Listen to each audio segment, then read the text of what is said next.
자, 요번에 볼 곳은 이 노마사 관련된 내용이에요. 이 노마사 이제 보기 전에 노마의 시기 구분을 좀 해볼게요. 그래서 이제 노마는 이제 그 크게 왕정기, 노마 시민 공동체 해체기, 그다음에 시민 공동체 제국 체제 이행기, 그다음에 제국 체제에서 해체기 이렇게 네 기로 나눠볼 수 있거든요. 요 구분법은 제가 이제 서양사 강의에 관련된 내용에서 이제 발췌한 거예요. 요 부분요. 자, 보통 이제 구분할 때 이렇게 네 시기로 구분하죠. 자, 먼저 볼게 왕정기예요. 왕정기는 이제 공화정 초기까지 중기까지 왕정기라는데 여기 왕정기에서 공화정 중기까지 이걸 이탈리아 반도 통일기 여기죠. 그래서 이제 로마가 성장해서 이탈리아 반도를 통일하는 그 과정인데 그때 이제 귀족 중심 기병에서 중상층 중심의 중장병으로 주력이 변해요. 요거는 그리스하고 비슷하죠. 아테네하고. 예. 그다음에 시민권이 확대되고 시민법 체제가 확립됐다는 거. 귀족들이 이제 중상층 그 중상층의 중심의 중상부병이 되면서 평민회나 호민관 같은 것들이 설치됐다. 그리고 이때 이제 상층 부유 상층한 그러니까 혈족 귀족들과 파트리키와 그 다음에 그 평민들 중에 부유한 층이 있어요. 이들 간의 결합이 일어나. 이들을 이제 뭐라고 하냐면 노비데스라고 하죠. 그래서 이 노비데스가 이제 원론이나 이런 것들을 장악을 하게 되죠. 그래서 이제 이렇게 형성됐던 이제 이탈리아 공화제가 그 당시 이제 BC 2세기 때부터 해서 이제 해체되죠. 공화정 후기에 속하는데 포에니 전쟁부터 해갖고 악티움 해전까지요. 그래서 포에니 전쟁에서 자연농이 몰락을 하고 그 당시 무상계급을 공용한 용병들이 등장한다. 그래서 이게 이제 마리우스 병제개혁 때문에 결과인데 그래서 이제 정권을 가지고 있었던 군인 정치가를 중심으로 삼두 정치가 대두됐던 이 시기인데 그때 이제 자연농민을 양성하기 위해서 그라쿠스 형제가 개혁을 하죠. 이번에도 이제 기초에 나왔죠. 결국에는 실패해서 그 당시 민중파와 별족파의 대립을 불러일으켰다. 그리고 이제 공화정 후기에 들어가면 그 당시 이제 전쟁의 성과가 원료인이나 기사 계급들만 특정 계급에만 분배하고 대토지 소유가 확대죠. 나티푼디면은 그리고 이제 곡물보다는 황금성 작물, 주로 포도나 올리브 이런 것들을 이제 재배를 하기 시작하죠. 예. 그 다음에 이제 시민 공동체 제국 체제 이행기 하는데 요게 상기나 사기는 이제 여기 재정이에요. 재정. 근데 재정 초기 때는 주로 이제 원수정이라고 하고 형식적으로는 공화국이지만 실제 운영은 황제가 하는 거죠. 예. 그래서 이제 이렇게 있는데 그래서 형식적으로 이제 공화정 체제지만 실제로 재정 시대를 얘기한다. 그래서 원수정 프리케스가 통치하는 시기 제1의 시민이라는 형식으로 하지만 실제로 황제정이다 이렇게 보시면 돼요. 그리고 이제 직업군이 상비화되고 새로운 기사계급이 등장하고 관료제와 업무의 전문화 오연제 시대가 요 시기죠. 예.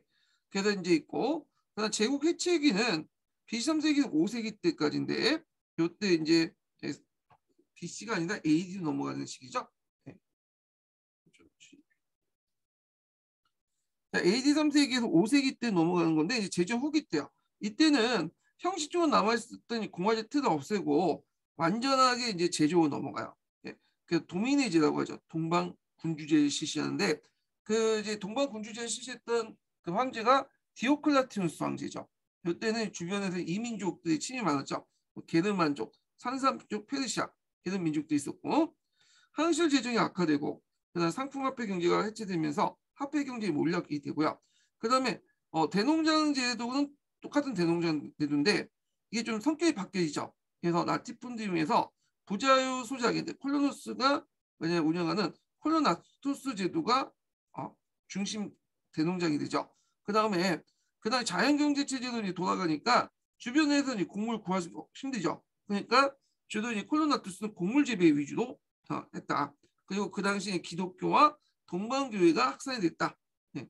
기독교가 국교화되죠. 자 이렇게 해서 1기, 2기, 3기, 4기 이렇게 나눴어요. 그래서 여기 왕정기에서부터 공화정이 형성되기까지 공화정이 무너지는 시기, 그 다음에 재정이 형성되고 재정이 무너지는 시기 이렇게 이제 네 시기로 보시면 될 것 같고요. 자, 그 다음에 이제 넘어가서 먼저 이제 노마의 정치 변천을 볼게요. 노마는 초창기 때 왕정이었다가 귀족공화정, 그 다음에 민주공화정으로 넘어가죠.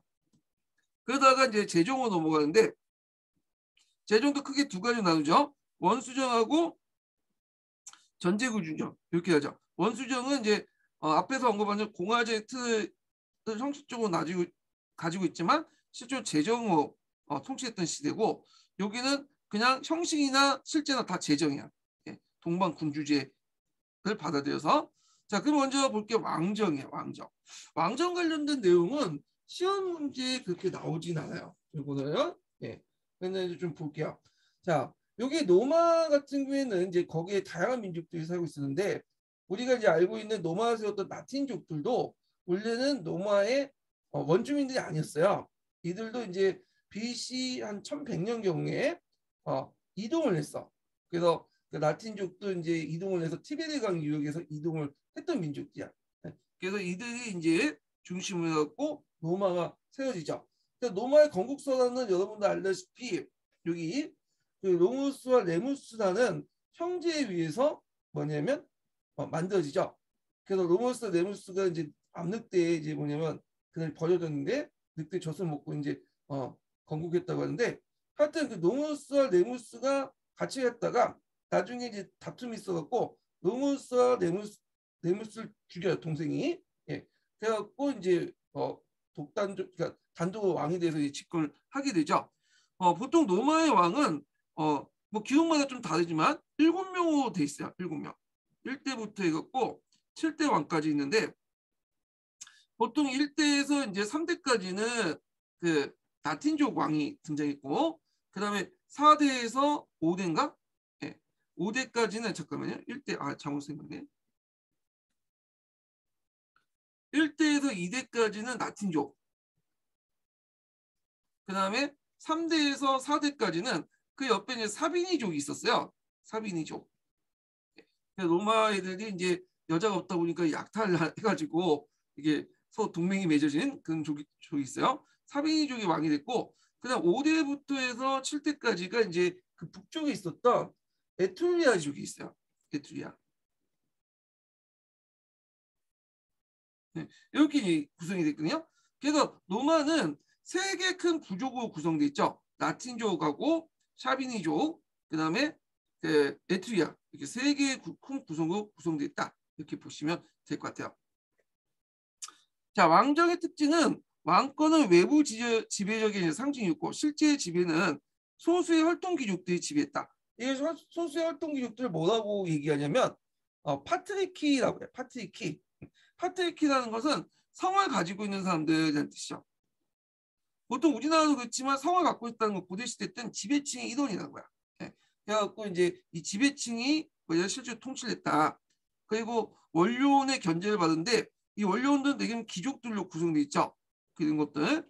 그래서 사회계층은 평민도 있고 그다음에 앞에서 파트리키도 있고 그리고 이제 경제적 자립 능력이 없는 자를 피오민으로 삼았다. 예.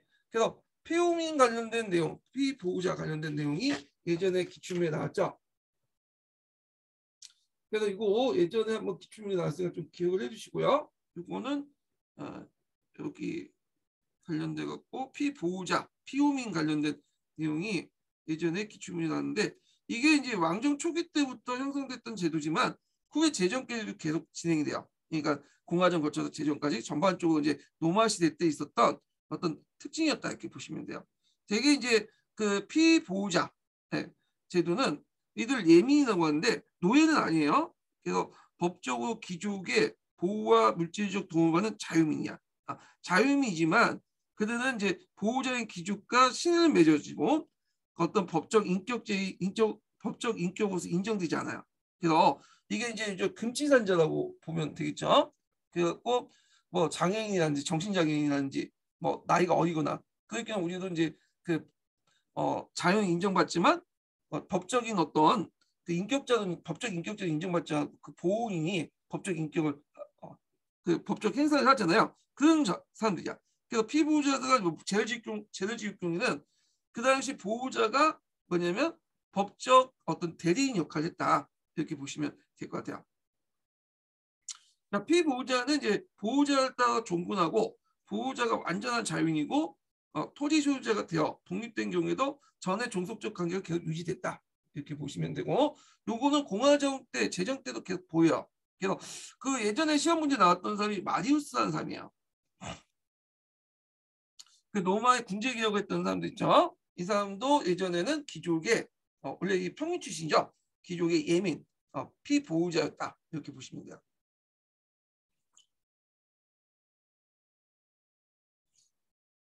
크리엔테스라고 하죠. 뭐 이렇게 해서. 예.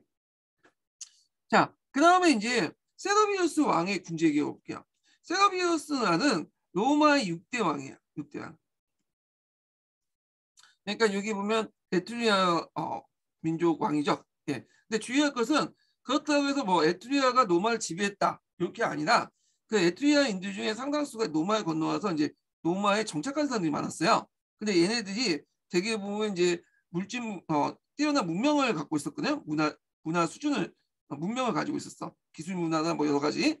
그러다 보니까 이제 영향력을 그 확대했던 거야. 예. 그래서 뭐 세르비스 왕이라는 에트릭의 출신의 왕이 됐다고 해서 뭐그 당시 로마가 에트릭의 지배를 받았다 이런 식으로 얘기하면 좀 그래요. 예. 자, 세르비스는 그 당시 너무 원료원들, 혈통귀족들이 너무 강하니까 이 군사개혁을 통해서 평민세력들의 정치권 발언을 강화시키려고 했어요. 그래갖고 이때 이제 백인회를 만들었다 이렇게 얘기했는데 백인회 성립 과정은 좀 여러 가지 학설이 있죠. 일단 백인회는 뒤에 얘기했지만 재산의 정도에 따라서 뭐냐면 재산의 정도에 따라서 투표권을 달리 주는 거죠. 이건 좀 뒤에 얘기할게요. 그래서 이제 중장 보병층들도 그 당시 투표권 행사할 수도 이렇게 한 건데 종전에는 이제 귀족 세력들 파도의 기간 기마 중심의 군제 개혁을 했는데 이제는 밀집 대역의 중심의 중장 보병 중심을 치료 재편되었다. 네. 그래서 그걸 바탕으로 백인회가 만들어졌다. 근데 백인회가 만들어진 그 시점에 대해서는 학자마다 의견이 좀 다르다 이렇게 기억을 해주시면 돼요. 왜냐하면 서양 고대사도 우리 그 한국 고대사처럼 기록이 그렇게 별로 많지가 않아요. 그러다 보니까 기록이 부족하다 보니까 유물유적이라든지 뭐 있고 기록도 뭐 전설하고 민담하고 막 성화가 막 섞여 있다 보니까 정확하지 못하거든요. 그러다 보니까 좀 막강한 상상력이 필요해. 한국 고대사 공부할 때도 그렇죠? 똑같은 거예요. 이것도. 그래서 여러 가지 학설이 있긴 있어요. 근데 우리가 뭐 서양 고대사를 전공하는 사람이 아니잖아요. 그러니까 굳이 그것까지 알 필요 없지만 일단은 이런 관점이 있다 이렇게 기억을 해두시면 돼요. 자, 그래서 밀집 대형 중심의 중장보형 중심의 체계가 재편됐는데 이때 이제 이런 그 밀집 대형 중심의 중장보병은 어디에서 배웠을까요? 여기는 그리스로부터 도입된 거죠. 그 남쪽에 보면 이탈리아 남쪽에 그리스 식민지들이 존재했죠. 그래서 이걸 마그나 그레키아라고 하죠. 대그리스 이런 것들이 있었는데 얘네들의 여러 식민 도시로부터 받아들인 거야. 그러니까 당연히 혈통귀족들이 반발하고 결국에는 이제 왕이 이제 물러나게 되죠. 그래서 이제 평민층들이 이제 요게 자극을 받아서 신분투쟁을 진행하게 됐다 이렇게 보시면 돼요. 결국에는 이제 7대로 넘어가는데 7대로 넘어갈 때 이 7대 왕이 이름이 좀 복잡한데 이 사람이 이제 어떤 여자를 겁탈하다가 나중에 들고 일어나서 이제 쫓겨나요. 결국에는 이제 뭐냐면 왕정이 이제 그만두고 귀족 공화정으로 넘어가게 돼요. 귀족 공화정. 그러니까 귀족 공화정은 왕정과 크게 다를 바는 없어요. 왕만 없을 뿐이고 실제 이제 정치는 귀족 공화정이나 왕정이나 귀족들이 했으니까 자 하여튼 에투리아 왕을 몰아내고 그 당시 원로원 중심의 가두치배 체제가 형성됐다. 그래서 구성도 왕이 없을 뿐이지 그 앞에 왕정 때하고는 비슷비슷하다 이렇게 보시면 돼요. 그래서 원료원 집정관 민해 이 쿠리아에는 좀 이따 설명했지만 그 당시에 이제 시족 대표들로 구성된 의회죠. 세계 시족 대표인데 앞에서 언급한 것처럼 그 원래 로마가 이제 만들어질 때부터 라틴족, 샤비니족, 그 다음에 에트리아 계통이 만들어졌잖아요. 그래서 세계형 그 시족들이 각각 100명씩 착수해갖고 만든 거예요. 그러다 보니까 주로 이제 여기 주로 이 쿠리아에는 귀족들로 구성된 거다. 이건 좀 뒤에 좀 얘기할게요. 자, 집정관은 최고 행정관 2명으로 했고 그 다음에 원로에 설치됐다. 그래서 집정관 중에 위기 시에 이제 독재가나서 한 명 또 2명 중에 한 명이 선출되죠. 2명이 6개월 동안 돌아가면서 집권을 했고요. 원로원 같은 경우 최고 위결 기관이고 300명의 귀족으로 구성됐는데 요거는 왕정이나 귀족공화정 때만 그랬어요. 원로원은 초창기 때는 그렇고 나중에 이제 민주공화정 넘어가면서 원로원이 좀 성격 바뀌죠. 위결 기관이 아니라 일종의 이제 자문 기관으로 바뀌어요. 그렇지만 이제 이 원로원의 의견은 무시할 수 없어. 원로원에 충고하는 식으로 자문을 하지만 원로원에 충고하는 식으로 실제적으로는 정무관들이 이 의견을 받아들여요. 예? 그래갖고 왜 그러냐면 이제 그 정무관들이 집정관이나 이런 사람들이 퇴임 후에 원로원으로 이렇게 들어가는 구조이기 때문에 받아들일 수밖에 없어 그 의견은. 그래서 이제 그렇지만 초창기 때는 의결기관이었고 나중에는 자문기관으로 바뀌었다. 그래서 이런 것도 좀 기억을 해두시고 이거는 법제의 변화와 관련돼 있어요. 이건 뒤에 좀 얘기할게요. 그래서 중장보병의 어떤 성장으로 그 당시 평민권이 성장되면서 민주공화로 전환됐다. 이렇게 보시면 돼요. 그러면 로마의 이제 권력 구조를 좀 볼게요. 로마의 권력 구조. 자, 로마의 권력 구조 특징은 어떤 특징이 있냐면 상호 보조와 견제, 상호 견제와 그 균형의 원리가 있어요. 권력을 어떤 사람들에게 집중되지 않고 또 어떤 기관에 집중하지 않고 상호 견제를 시켜. 그래서 균형을 유지한다. 그래서 폴리비우스라는 사람이 그 그리스 출신의 이제 역사가인데 극찬을 했죠. 그래서 로마의 정치 체제는 세 가지 요소가 있다 하면서 이들 사이의 권력은 평등과 균형의 원리에 따라 대단히 신중하게 나눠져 있다 이렇게 했어요. 그러면 여기에서 세 가지 측면을 볼게요. 첫 번째로는 그 원로원이야. 귀족들 대표하는 원론이죠. 그리고 여기 있는 독재관, 집정관, 재무관 등등은 뭐냐면 여기 표시가 잘못됐네. 그래서 집정관, 재무관 등등 요 밑에 여기 갈리고 있어요. 얘는 정무관이라고요. 행정 역할 담당하죠. 집정관 중에 한 명만 이제 위기 시에 뽑은 게 독재관이고요. 그 다음에 이렇게 이제 있던 것이 이렇게 평민들 기관이죠. 평민들. 그래서 뭐 호민관, 평민회 뭐 이런 것들, 백인회도 뭐 여기 들어갈 수 있겠다요. 그래서 원로원의 귀족과 그 다음에 여기에 나와 있는 정무관들, 그다음 평민들을 대변하는 기관들이 상호 견제를 하고 있어. 그리고 그 안에서도 또 상호 견제를 해요. 집정관을 2명 뽑는 이유가 한 명이 독재를 하면 안 되기 때문에 2명을 뽑아갖고 견제를 시키는 거죠. 그래서 이렇게 상호 견제와 균형의 원리를 적용시켰다. 이렇게 보시면 될 것 같고요. 그럼 원료원을 볼게요. 자, 이 원료원은 그 뭐냐면 뒤에 이제 민주공화정이 만들어지고 나서 정착된 원료원 견환이에요. 그래서 임기가 종신이고 정무관이라는 건 집정관, 재무관, 법무관 등등 행정 관료들을 말해요. 이 사람들이 이제 퇴임한 후에 자동적으로 원료원에 편입돼요. 그리고 이제 형식적으로 집정관에 소집되고 집정관과 협의하는 기관이야. 그러니까 앞에서 왕정 때나 귀족공화국 때는 결정하는 기관인데 이거는 협의하고 자문하는 기관이야. 근데 실질적으로는 공화정의 최고 권력기구다. 민주공화정 이후에도. 왜냐면 원로원 충고가 가면 집정관이나 이런 사람들 정무관들이 거부할 수 없어. 왜? 얘네들이 퇴임하고 나서 곧바로 어디에 들어가기 때문에 원로원에 들어가기 때문에 만약에 거부하고 그때는 사이가 안 좋으면 원료에 들어가서 왕따 당할 수 있죠. 이런 걸 고려해야 되겠죠.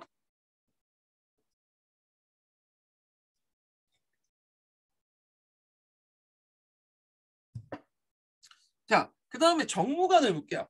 정무관은 보통 임기가 1년이야. 행정관료야. 되게 보수가 없고 민회에서 선출돼요. 정무관 설치된 이 민회는 처음에는 백인회에서 설치했다가 나중에는 그 평민회, 부족회라고 하죠. 여기에서 선출하게 되죠. 자, 여기 보면 이제 집정관은 최고 정무관으로서 2명이죠. 콤술이라고 하면서 최고 정무관 2명이고 행정, 군사권, 민해 소집권이 있고요. 국가 비상시 독재관을 임명할 수 있어 1명을.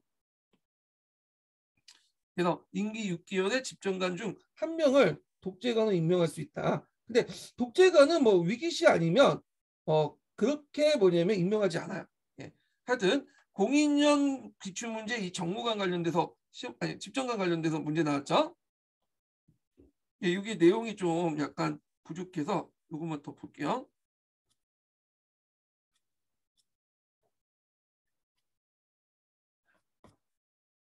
예.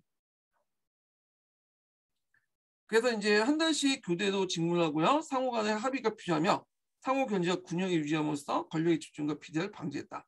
예, 상호 거부권 행사할 수 있고 전쟁터에 나가 있는 중에는 임기가 끝내는 집정관은 전직 집정관으로서 전투를 계속 지휘할 수 있다. 그래서 전쟁터에 나가 있는 중에 임기가 끝나는 집정관은 계속 딱 끝났다고 해서 이제 돌아오는 게 아니라 계속 전직 집정관 이상으로 전투를 계속 지휘할 수 있어요. 왜냐하면 전투의 맥이 끊기잖아요. 자, 그다음 비상시에는 독재관의 한 명으로 정권을 위임하는데 기간이 6개월인데 잘 임명하지 않고 가끔씩 그래요. 위기에 처했을 때. 예.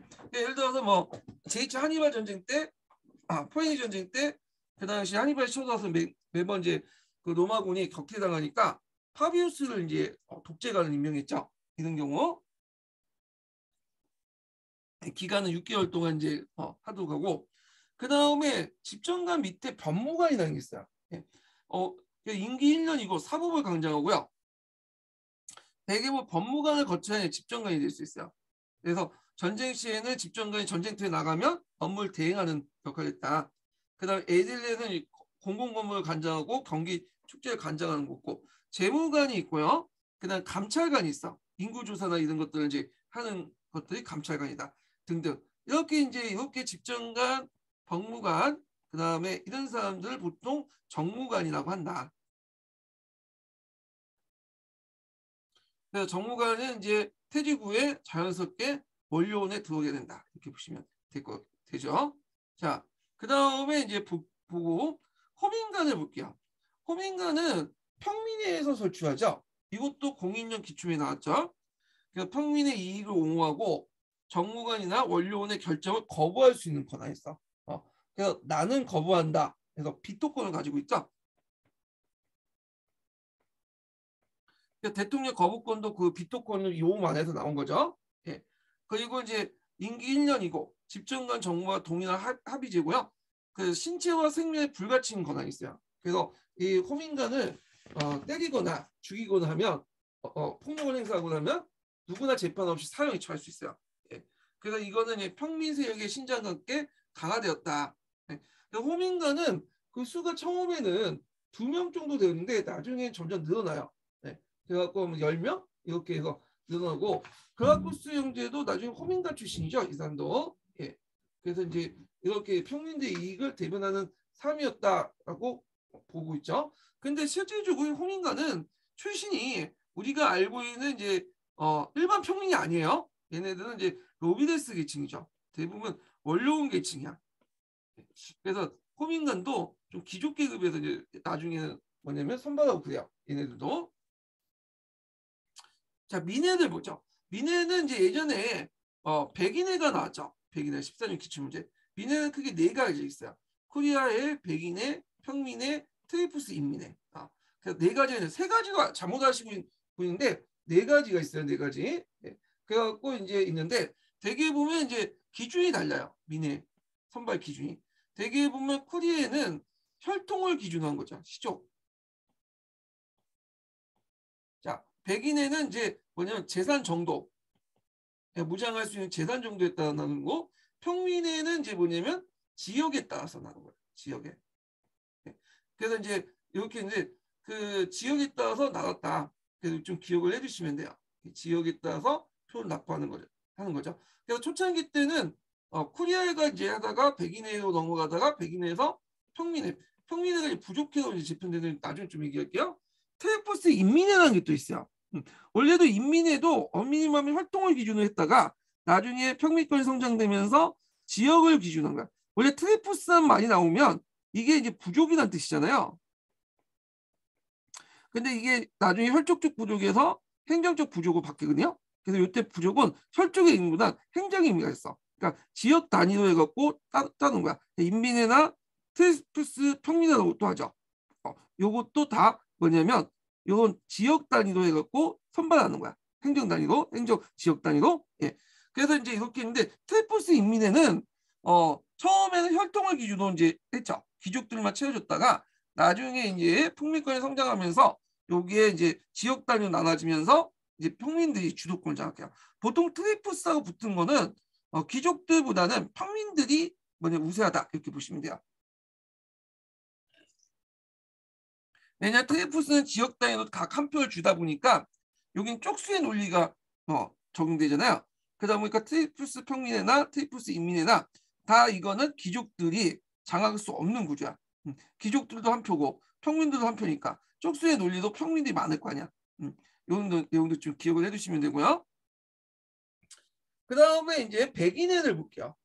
백인회는 이제 여러 가지 서 있지만 BC 6세기 정도에 형성됐다고 보고 있는데 대개 이제 배경이 중장보병 밀집 대형이 등장하면서 기병을 대신해서 얘네들 들면서 시민군 편제되고 그러면서 또 아까쯤에 얘기한 것처럼 서양의 어떤 정치 특징이 피 흘린 만큼 정치적 권리를 주장하잖아. 이게 국론이죠. 그래서 얘네들에게 이제 어느 정도 무장 중장보병들에게 어느 정도 정치적 권리를 주기 위해서 출연된 것이 병사회다 또는 백인회 이렇게 부르죠. 똑같은 말이에요. 예, 캐트리아라고 또 부르기도 하고. 자, 구성은 여기 특징이 뭐냐면 재산 정도에 따라서 이제 분류해갖고 기사 등급 5등급 구분하고 193개 백인대에서 집단 투표를 해요. 개인별 투표가 아니라 백인대 중심의 집단 투표를 한다. 이렇게 보시면 돼요. 주의할 건 백인대라고 해서 꼭 100명만 구성되는 게 아니에요. 이건 하나의 기준일 뿐이고 하여튼 어떤 구획의 어떤 단체 명칭일 뿐이고 실제로는 더 많이 구성될 수 있어 그 안에. 그럼 193개가 어떻게 구성됐냐 이렇게 좀 볼게요. 자, 이거는 재산 정도에 따라서 이제 구성이 되는 거예요. 자, 여기 보면 이제 일단은 예전에 이제 활동귀족도 있죠. 이 활동귀족들은 돈이 계속 많을 거냐. 얘네들은 이제 당연히 기사로서 활동하죠. 기병으로서. 그리고 그 당시 이제 부유한 상층이 있죠. 예, 부유한 상층. 그래서 이 활동귀족 밑에 이 부유한 평민계층들 뭐라고 하냐면 에키테스라고 해요. 에키테스. 에키테스 계층들은 나름대로 중장 보병도 할 수 있지만 돈이 많기 때문에 귀족들처럼 기병을 또 소유할 수 있어요. 예, 기병을 자체 무장을 할 수 있죠. 기마병으로서 자체 무장을 할 수 있는 계층이고요. 근데 그들 안에서도 상층이 있고 중하층이 있어요. 그래서 이 기사 상층은 에키테 상층은 활동귀족과 이렇게 결합이 돼 나중에. 그래서 이런 부유한평민들과 활동귀족들이 결합이 돼서 이들을 뭐라고 하냐면 노비데스가요. 그래서 나중에 이제 기사 계층은 기사 상층이 노비데스 편입되면서 주로 에키테스 계층 요런 계층을 얘기해요. 기사 중하층.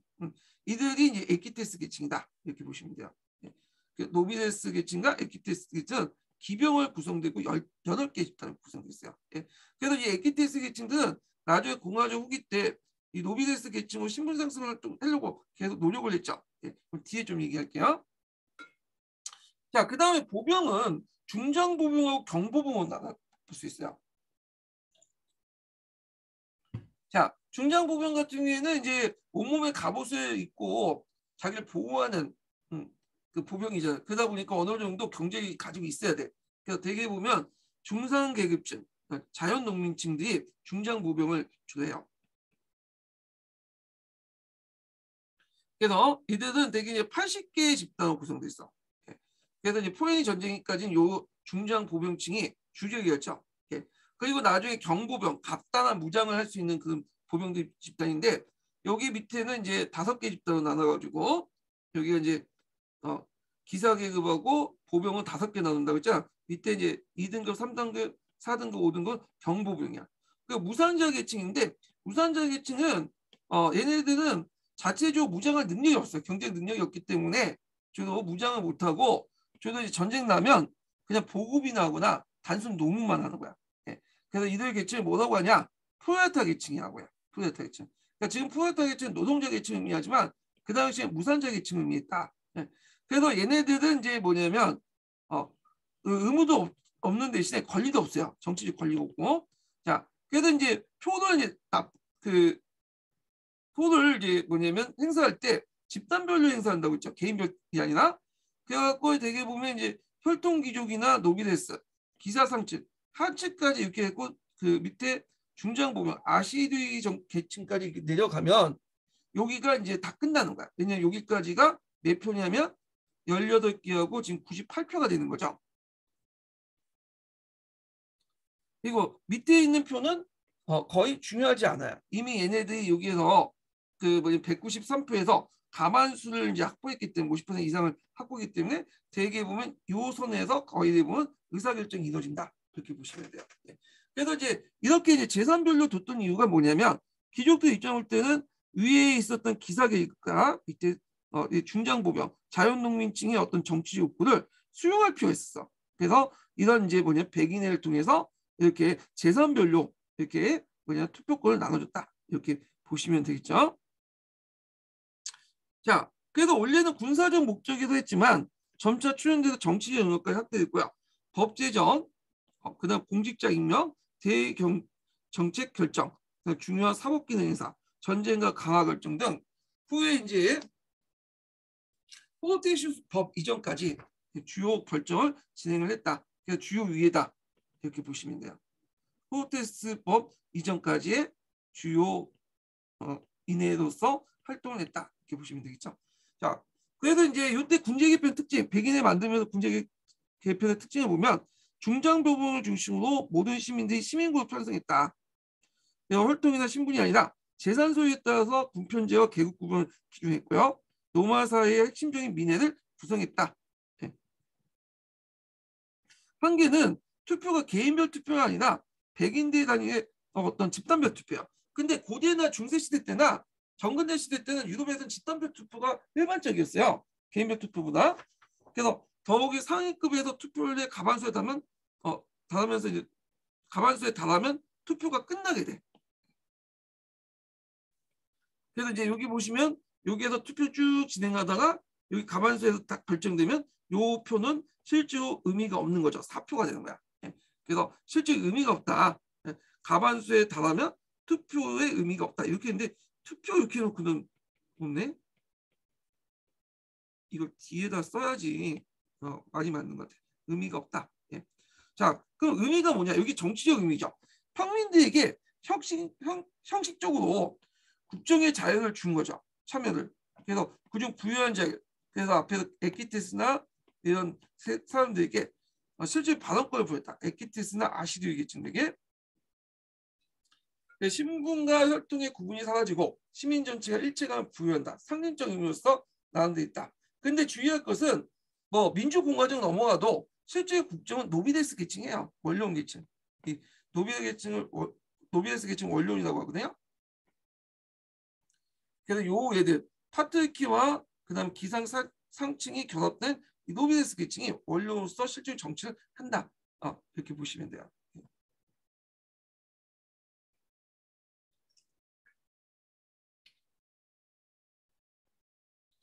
자, 이렇게 있고 그 다음에 코리아에 대해서 설명을 안 했네요. 예, 여기 경사에다가 코리아에 넘어간 설명 안 했는데 코리아에는 초기 사회 시족적인 조직 구성으로 돼 있어요. 되게 이제 노마가 세개 부족으로 이제 형성이 됐잖아. 그래서 세개 부족으로 구성이 됐는데 요게 이제 뭐냐면 10개 또 부족들이 나눠져 있어요. 그 밑에. 그러니까 3개 부족 있고 그 밑에 10개 시족도 나눠져 있어. 예. 그래서 요게 각각 시족마다 30명을 뽑아요.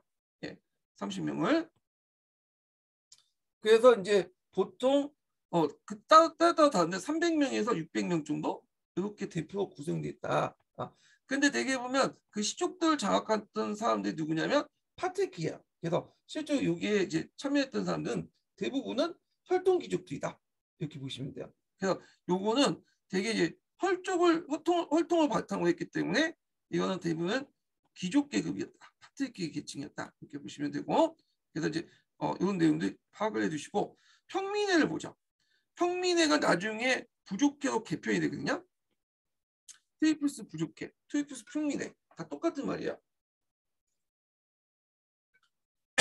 그래서 평민회, 트위플스 평민회 이렇게 있는데 평민회는 초창기 때 그렇게 뭐냐면 힘이 강한 건 아니었어요. 그래서 주로 이제 호민간을 설치하고 호민간을 설치해 의장으로 세우고 초기 호민간의 거부권에 권한이 집중되었다. 그런데 이제 점점 평민 세력들이 신장에 따라서 정식 입법권이 인정받고요. 그 다음에 이제 이런 것들, 그래서 이제 내용들 좀 기억해 주시고, 그 다음에 권한은 이제 보면 이거 중복된 거네요. 평민의 의사를 평민간에 전달하고 평민의 포교는 평민에게 적용된다. 이 말은 뭐냐면 평민에서 법을 만들잖아요. 법을 만들면 그 당시 이제 이걸 이제 전 계층에 적용하려면 누구의 비준이 필요하냐면 그다음에 원료원의 비준이 필요했어요. 근데 원료원에서 이게 이제 자기한테 불리하면 거부를 했어. 그러다 보니까 평민의 그런 통과된 법은 평민에게만 적용됐어요. 초창기 때는. 자, 그래서 이제 이렇게 있고 평민회가 이제 부족해도 개편이 되죠. 그래서 이제 평민회가 평민뿐만 아니라 귀족 등 다양한 계층도 포함되기 시작해요. 근데 이제 귀족이나 이게 의미가 없는 게 뭐냐면 어차피 이 트레푸스 단위도 했기 때문에 행정구역 단위도 했기 때문에 각각 그 한 표씩 행사할 수 있거든. 그러니까 그 지역에 살고 있는 사람은 각각 한 표씩 행사하는 방식이기 때문에 평민이 한 표 행사나 귀족이 한 표 행사나 똑같아요. 네, 평민표나 귀족표가 똑같죠. 한 표씩 행사하기 때문에. 그러다 보니까 이제 뭐냐면 평민들이 목소리가 100% 들어갔다 이렇게 보시면 돼요. 귀족들은 여기에서 뭐 힘을 못 쓰죠. 네. 그래서 이제 있고 그래서 푸플리법 발음하기 어려운데 불필리우스법에 따라서 평민을 부족해서 확대 개편해서 재산 상관없이 귀족과 평민이 참여했지만 실질적으로는 평민이 주도권을 행사했다. 그래서 정계층의 입법권이 없었으나 나중에 백인의 원료원에 인준된 내용을 가부를 결정하죠. 그래서 앞에서 언급하죠. 원료원 입장에서 자기가 좀 뭐냐면 그 쓸데없는 법이고 자기의 기득권을 침해할 경우에는 거부권 행사하고 이제 비준 안 해주죠. 근데 이게 이제 호호테시스법에 따라서 모든 계층이 적용돼서 입법권 행사야. 예. 그래서 이때부터 백인의 권한도 이제 부족해도 인양되죠. 평민에도. 왜냐하면 이제 원료원의 비준 없이도 그냥 평민에서 통과된 법이 전 계층에 적용될 수 있도록 법을 고쳐놨어. 호호테시스법에 따라서.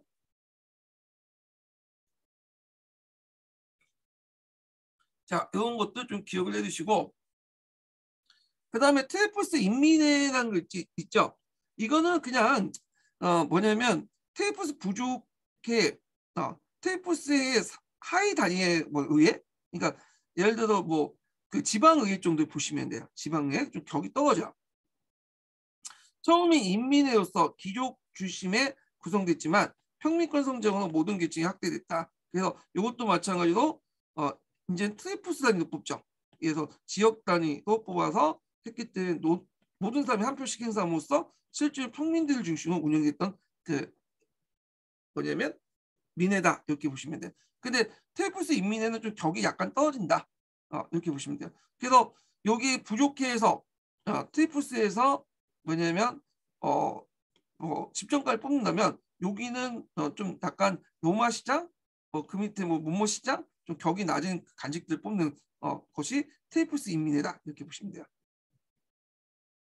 자, 그래서 이제 이런 게들 있고 요거는 앞에서 있는 내용들 중복된 거죠. 여기 이제 자, 그래서 이제 있고 그다음 넘어가서 평민권 신장 관련된 내용 볼게요.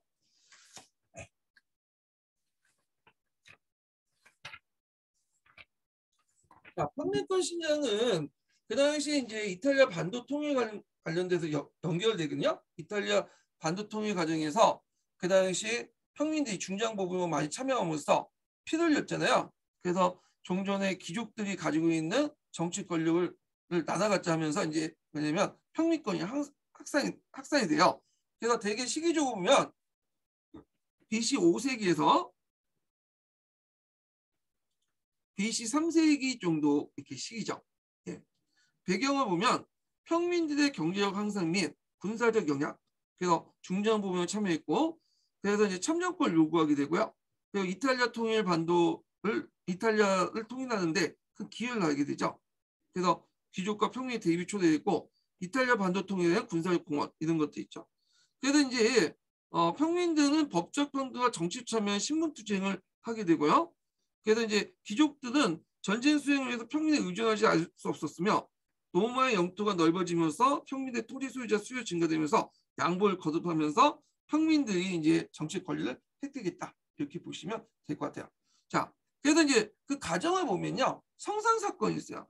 그 노마에 가보면 그 산이라고 해서 산이 하나 있었는데 대개 자기가 마음에 안 들면 이 뭐냐면 그 평민들이 성산에 올라가서 스트라이크 파업을 해요. 그래서 여기에서 새로운 도시국가를 만들겠다 이렇게 위협을 주면 그다음 귀족들이 평민들의 요구를 받아들였거든요. 그러니까 성상 사건이 494년만 일어난 게 아니라 그 서기에 잘 읽어보시면 여기 또 한 번의 성상 사건이 있어요. 그러니까 기록을 보면 그냥 자주 일어난 사건이야. 우리가 이제 보면 그 노조들이 이제 파업을 하고 노동자 파업할 때 공장 점거 하잖아요. 그거 비슷한 걸 보시면 돼요. 여러 번의 성상 사건이 있었어. 그러니까 성상이 하나의 투쟁이야. 자기가 마음에 안 들면 성상에 올라가서 독립국가를 외치겠다. 독립폴리스 만들겠다. 이렇게 외치면 이제 귀족들이 와서 딜을 해갖고 합의를 보는 시스템. 이렇게. 그래서 여러 그 성상 사건이 있는데 교과서에 실려 있는 건 494년의 성상 사건이죠. 그래서 이제 이걸 계기로 해서 새로운 민의 평민회가 설치되고요. 모민관이 선출되죠. 자, 하여튼 이거 영향에 대해서 이제 얘기한 거예요. 성상 사건을 거쳐갖고 여러 번의 투쟁을 거쳐갖고 이렇게 호민관이 설치되고 평민회가 설치됐다. 이렇게 보시면 될 것 같아요. 네.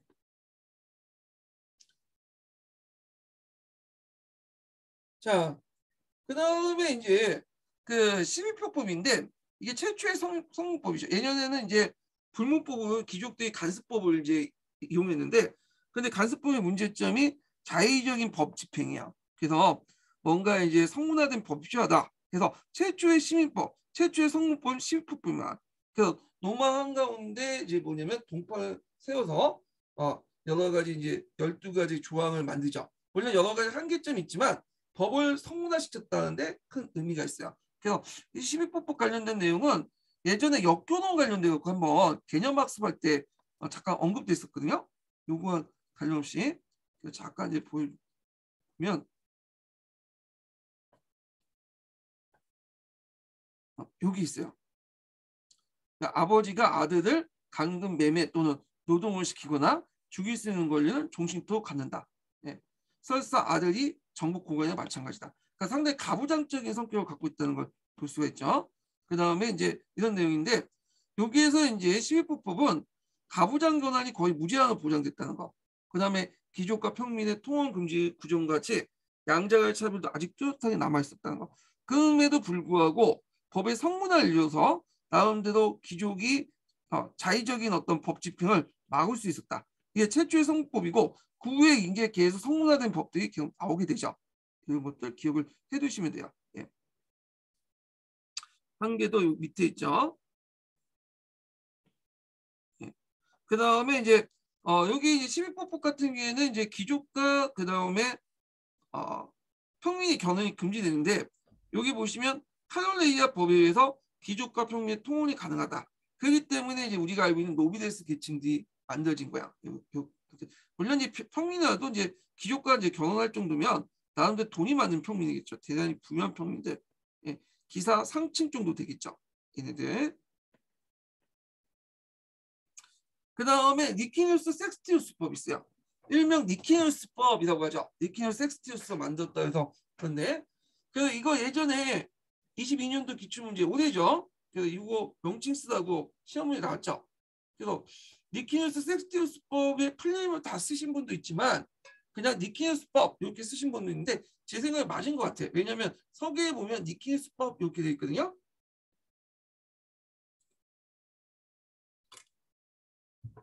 자, 그 내용을 보면 집정관 중 한 명을 평민층에 선출하고 506여대 토지 소유 상한선을 정한다. 자, 그래서 이제 이때부터 평민도 원료원 진출이 가능해요.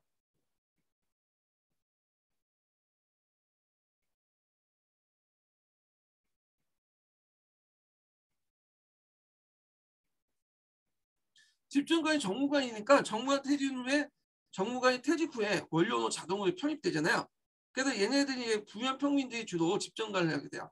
그 후에 정무관들, 뭐 감찰관, 법무관 이런 사람들도 이제 다 개방이 되는데 평민들에게 얘들은 되게 무급이기 때문에 되게 부유한 평민들이 그걸 하게 되고 그러다 보니까 이들이 통합권 형성돼서 일반 귀족들과 통합권 형성돼서 노비데스 계층이 형성됐다 이렇게 보시면 되겠죠. 그리고 토지 소유 상한선을 정했다. 그 유역자들의 어떤 대토지 경영의 폐단을 방지하고자 했고, 자, 그래서 이제 이 규정은 중요한 부수적인 결과를 가져왔으니 평민에게 도닥을 목이 커졌고 실제로 정복한 땅이 평민에게 많이 분할되었다. 이렇게 보시면 돼요. 자, 영향을 보면 니케임 섹스투스의 영향이죠. 이후 독재관, 감찰관, 병무관 등이 그 모두 평민들에게 개방됐고 이래서 평민층은 원료에 참여할 수 있었다. 하지만 무고소였기 때문에 대개는 평민이라도 기사상층의 부유한 평민들만 고위직으로 흡수할 수 있었고 이들 노비데스가 하죠. 귀족은 신분투쟁에 밀려서 평민에게 양보를 거듭하여 형식적으로 평민에게 동등한 권리를 허용하면서도 실제로 평민 중에 부유한 상층만 새로운 통치계급을 흡수한 것이다. 그래야 새로운 형식적인 통치계급 노비데스가 한다. 신분투쟁의 결과 혈통적인 귀족정치에서 노비데스의 가두정치로 변했다. 그래서 민주공화정이라고 하지만 실제 운영은 이 원로원 계층, 노비데스 계층이에요. 얘네들이. 그 다음에 뭐 중요한 법은 아니지만 뭐 포이텔리우스 법에서 인신 구속이 철폐되고 그리고 이제 부채 노예 폐지. 그러니까 이제 시민법에 규정된 부채 노예 폐지는 로마 시민권을 가지고 있는 사람은 노예가 될 수 없다. 이렇게 보시면 돼요. 이거는. 그 다음에 항소권을 인정했죠. 정무관대 중형 판결에서 모든 시민이 민회에 항소할 수 있는 권리를 인정했고요. 그다음 호르테시우스법 이것도 중요하죠. 그래서 호르테시우스가 만들었다 해서 호르테시우스법인데 이 내용은 앞에서 좀 언급했어요. 평민의 트리프스의 결정이 원론 승인을 거치지 않고도 그대로 법으로 인정받을 수 있다. 평민의 또는 부족의 결정이 원론의 승인 없이 그대로 인정받을 수 있기 때문에 이때부터 이제 뭐냐면 민의 중심축이 백인회에서 평민에 넘어가게 돼요.